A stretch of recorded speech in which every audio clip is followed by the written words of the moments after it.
మనం ఒకసారి చూసినట్టయితే ఏంటి అసలు అప్డేట్స్ ఏందనేది ఒకసారి మనం తెలుసుకునేటువంటి ప్రయత్నం చేద్దాం. ఒకసారి వీటికి సంబంధించి తెలంగాణ వ్యాప్తంగా ఉన్నటువంటి ఎన్నికలకు సంబంధించిన ఫలితాన్ని మనం కనుక చూస్తే ఓవరాల్గా 116 మున్సిపాలిటీలకు మరి తెలంగాణ వ్యాప్తంగా ఎన్నికలు జరిగినాయి.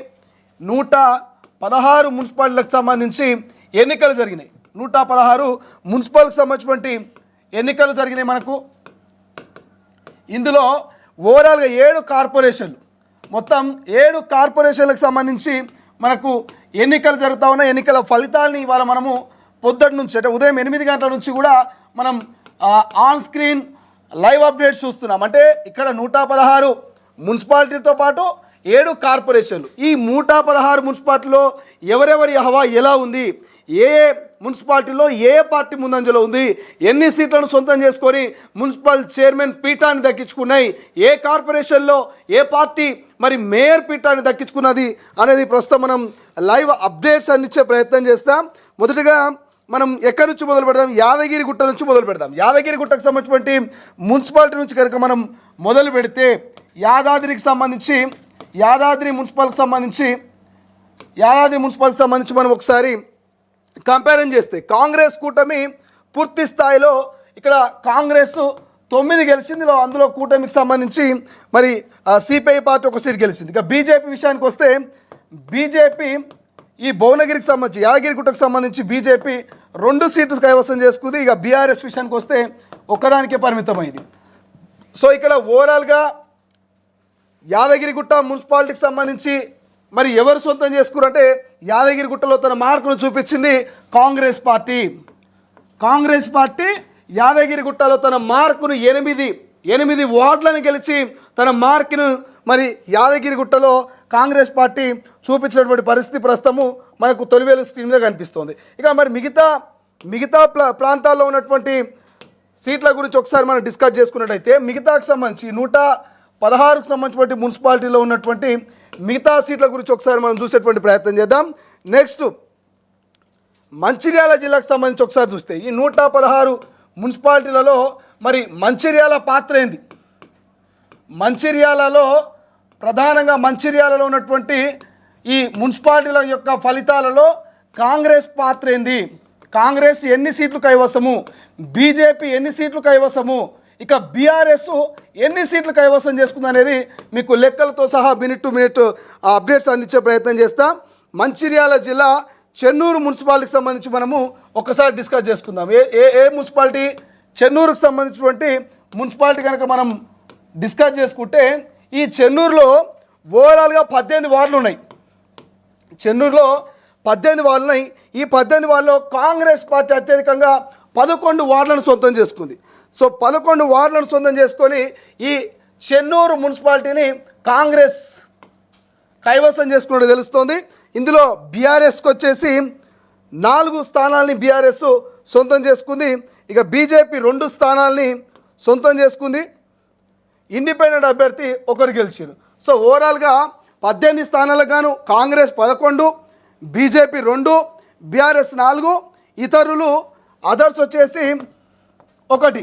ఇట్లా ఓవరాల్గా 18 వార్డులలో 11 స్థానాలు గెలిచి మరి చెన్నూరులో కాంగ్రెస్ పార్టీ హవా విజయ దుదుబి మోయించినట్టుగా మనకైతే తెలుస్తోంది. దానికి సంబంధించిన అప్డేట్స్ మనమే చూస్తున్నాం. ఇక మిగతా వార్డుల సంఖ్య, మిగతా మున్సిపాలిటీ విషయానికి వస్తే అంటే నల్గొండ జిల్లాకు సంబంధించినటువంటి మిర్యాలగూడ మున్సిపాలిటీ విషయానికి వస్తే ఒక్కసారి మిర్యాలగూడ విషయానికి వస్తే మున్సిపాలిటీ ఫలితాల్లో మిర్యాలగూడ కూడా తన పాత్రను ఒకసారి మన మున్సిపాలిటీ కనుక చూస్తే మొత్తం 48 వార్డులు ఉన్నాయి మిర్యాలగూడలో. 48 వార్డులలో ప్రధానంగా కాంగ్రెస్ ఎంత సొంతం చేసుకున్నది? కాంగ్రెస్ సొంతం చేసుకున్నది 31 వార్డులలో కాంగ్రెస్ గెలిచింది.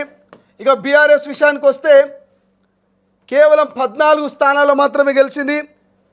ఏఐఎఫ్బి ఆల్ ఇండియా మీ అందరు తెలుసు ఫార్వర్డ్ బ్లాక్ సంబంధించినటువంటి పార్టీ ఒక వార్డును మాత్రమే గెలిచింది. అంటే ఈ ఆల్ ఇండియా ఫార్వర్డ్ బ్లాక్ సంబంధించినటువంటి పార్టీ సింహం గుర్తు మీద కల్వకుంట్ల కవిత తన జాగృతి అభ్యర్థుల్ని బరిలోకి దించింది. ఇక్కడ మరి మిర్యాలగూడలో ఒక మెంబర్ని గెలుచుకోగలిగింది, ఇతరులు మీన్స్ అదర్స్ ఒక స్థానం గెలిచింది. అంటే ఇక్కడ మిర్యాలగూడ మున్సిపాలిటీ కూడా కాంగ్రెసే కైవసం చేసుకుంది. మనం ఇంతకుముందు చెప్పుకున్నటువంటి చెన్నూరు కావచ్చు, మంచిర్యాలలో ఉన్నటువంటి చెన్నూరు కావచ్చు, ఇక్కడ నల్గొండలో ఉన్నటువంటి మిర్యాలగూడ కావచ్చు, ఇదంతా కూడా కాంగ్రెస్ కైవసం చేసుకున్నటువంటి మున్సిపాలిటీలు. ఇక మరొకటి చూసే ప్రయత్నం చేద్దాం. రైట్, మరొక అప్డేట్ చూసే ప్రయత్నం చేద్దాం. కరీంనగర్ జిల్లా జమ్మికుంటకు సంబంధించినటువంటి విషయానికి వస్తే అక్కడ ప్రభుత్వ డిగ్రీ పీజీ కళాశాల దగ్గర కౌంటింగ్ జరుగుతూ ఉంది. ఆ కాంగ్రెస్కు సంబంధించి కొంత బీఆర్ఎస్ నేతల మధ్య అక్కడ వాగ్వాదం నడుస్తున్నట్టుగా అప్డేట్స్ వస్తూ ఉన్నాయి. అభ్యర్థులను క్యాంపుకు తీసుకెళ్లే విషయంలో కొంత ఈ యొక్క ఉధృత పరిస్థితి చోటు చేసుకున్నట్టు తెలుస్తుంది. మనం నిన్న మాట్లాడుకున్నాం, మొన్న మాట్లాడుకున్నాం. ఎప్పుడైతే ఓట్లేసిన గంటల వ్యవధిలోనే మరి గెలుపు గుర్రాల్ని క్యాంపుల పేరిట బీఆర్ఎస్, కాంగ్రెస్, బీజేపీ ఫామ్ హౌస్లకు పక్క రాష్ట్రాలకు తీసుకుపోయి క్యాంపులలో పెట్టినటువంటి పరిస్థితి మనకు కనిపించింది. దానికి సంబంధించినటువంటి అప్డేట్సే మనకు జమ్మికుంట కరీంనగర్ జిల్లా నుంచి వస్తోంది. మరి ప్రభుత్వ డిగ్రీ పీజీ కళాశాల దగ్గర కౌంటింగ్ కేంద్రం వద్ద కొంత బీఆర్ఎస్ వర్సెస్ కాంగ్రెస్ నేతల మధ్య ఉద్రిక్తత పరిస్థితి నెలకొంది.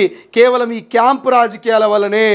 ఎట్టి పరిస్థితుల్లో మేయర్ పీఠాన్ని, ఎట్టి పరిస్థితుల్లో మున్సిపల్ చైర్మన్ పీఠాన్ని వదులుకోవద్దు, దక్కించుకోవాలంటే క్యాంపు రాజకీయాల్లో ఏదైతే ఓటేసి గెలిచినటువంటి వార్డు సభ్యులు ఉంటారో వాళ్ళని వశపరచుకోవాలనేది ప్రధానమైనటువంటి ఎజెండాగా ప్రధాన పార్టీలది కనిపిస్తోంది. రైట్, ఒకసారి మరొక అప్డేట్ చూసే ప్రయత్నం చేద్దాం. మరో ప్రాంతానికి సంబంధించినటువంటి అప్డేట్ చూసే ప్రయత్నం చేద్దాం. సంగారెడ్డి కావచ్చు, రంగారెడ్డి కావచ్చు, ఇట్లా చాలా ప్రాంతాల్లో ఇంతకుముందు చెప్పుకున్నాం మనం. రంగారెడ్డి జిల్లాకు సంబంధించి చేవెళ్ళ మున్సిపాలిటీ. సో రంగారెడ్డి జిల్లా చేవెళ్ళ మున్సిపాలిటీలో 18 ఉంటే కాంగ్రెస్ 12, బీజేపీ 2 సొంతం చేసుకున్నటువంటి పరిస్థితి మనకు కనిపించింది. ఇట్లా కామారెడ్డి జిల్లా కావచ్చు, కామారెడ్డి జిల్లా బిచ్కుంద మున్సిపాలిటీ ఎన్నికల్లో కూడా పూర్తి స్థాయిలో అక్కడ కాంగ్రెస్ హవా చూపిస్తుంది. 10 కాంగ్రెస్, 2 బీఆర్ఎస్ గెలిచి కాంగ్రెస్ తన మార్కులు చూపించింది. ఇక సిరిసిల్ల మున్సిపాలిటీ విషయానికి వద్దాం. సిద్దిపేట, సిరిసిల్ల, గజ్వేల్ మీ అందరికీ తెలుసు. గజ్వేల్ అంటే కేసీఆర్, సిద్దిపేట అంటే ఇక మీకు తెలుసు 6 అడుగుల బుల్లెట్ హరీష్ రావు, సిరిసిల్ల అంటే కేటీఆర్. మరి సిరిసిల్లలో కాంగ్రెస్ మార్క్ ఎంతవరకు పనిచేసింది అనేది కూడా మనం చూసే ప్రయత్నం చేద్దాం. సిరిసిల్లలో కాంగ్రెస్ బ్రాండ్ ఎంతవరకు పనిచేసింది ఈ మున్సిపల్ ఎన్నికలు అనేది మనం ఒక్కసారి చూసేటువంటి ప్రయత్నం చేద్దాం. ఈ సిరిసిల్ల మున్సిపాలిటీకి సంబంధించినటువంటి పూర్తిస్థాయి అప్డేట్ చూస్తే మొత్తం 39 వార్డులు ఉన్నాయి. ఎన్ని ఉన్నాయి? మొత్తం 39 వార్డులు ఉన్నాయి. మరి 39 వార్డులలో ఈ సిరిసిల్లలో కాంగ్రెస్కి ఎన్ని వచ్చినాయి, బీఆర్ఎస్కి ఎన్ని వచ్చినాయి, బీజేపీకి ఎన్ని వచ్చినాయి, ఇక అదర్స్కి ఎన్ని వచ్చినాయి అనే క్యాల్కులేషన్స్ మనం చూస్తే ఒక్కసారి సిరిసిల్ల అప్డేట్లో 27 బీఆర్ఎస్కి వచ్చినాయి. 27 వార్డులు బీఆర్ఎస్కి సొంతం చేసుకుంటే కేవలం 6 వార్డులు మాత్రమే అధికారంలో ఉన్నటువంటి సిట్టింగ్ పార్టీ 6 స్థానాలకే పరిమితం అయిపోయింది. ఇక బీజేపీ బాగానే 5 స్థానాలను గెలిచింది. కేటీఆర్ ఇలాకాలో బీజేపీకి 5 వార్డులు వచ్చినటువంటి పరిస్థితి. కేటీఆర్ ఇలాకాలో కాంగ్రెస్లు 6 వార్డులు మాత్రమే గెలిచింది. అంటే కేటీఆర్ తన మార్క్ని చూపించిండు 27 వార్డుల గెలుపుతో. సిరిసిల్ల మున్సిపాలిటీని మరి ఎవరు సొంతం చేసుకుర్రు? బీఆర్ఎస్ సొంతం చేసుకున్నట్టుగా మనకి ఇక్కడ తేటతెల్లమైపోతూ ఉంది. ఇక మేడ్చల్ కావచ్చు, కొన్ని ప్రాంతాల్లో ఇంకా గొడవలు అయ్యేటువంటి పరిస్థితి మనకు కనిపిస్తుంది. మేడ్చల్ జిల్లా హలియాబాద్ మున్సిపాలిటీ పరిధిలో ఉద్రిక్తత చోటు చేసుకుందంట. స్వతంత్ర బీఎస్పీ అభ్యర్థులను తీసుకెళ్లేందుకు కాంగ్రెస్ బీఆర్ఎస్ ప్రయత్నం చేసిందంట. పోలీసులు నిర్వర్గాల్ని చెదరగొట్టి అభ్యర్థిని కౌంటింగ్ కేంద్రంలోకి తీసుకొచ్చినట్టుగా తెలుస్తోంది. ఇంతకుముందు మనం మాట్లాడుకున్నాం కదా క్యాంప్ రాజకీయాలు. ఏది క్యాంప్ రాజకీయాలకి జమ్మికుంటలో జరుగుతున్నాయి కదా, కాంగ్రెస్ వర్సెస్ బీఆర్ఎస్ మధ్య ఈ క్యాంప్ రాజకీయాల లొల్లి నడుస్తుంది కదా, అట్లనే యాస్టీస్గా సేమ్ టు సేమ్ మేడ్చల్ జిల్లా అలియాబాద్లో జరుగుతుందంట. ఎవరైతే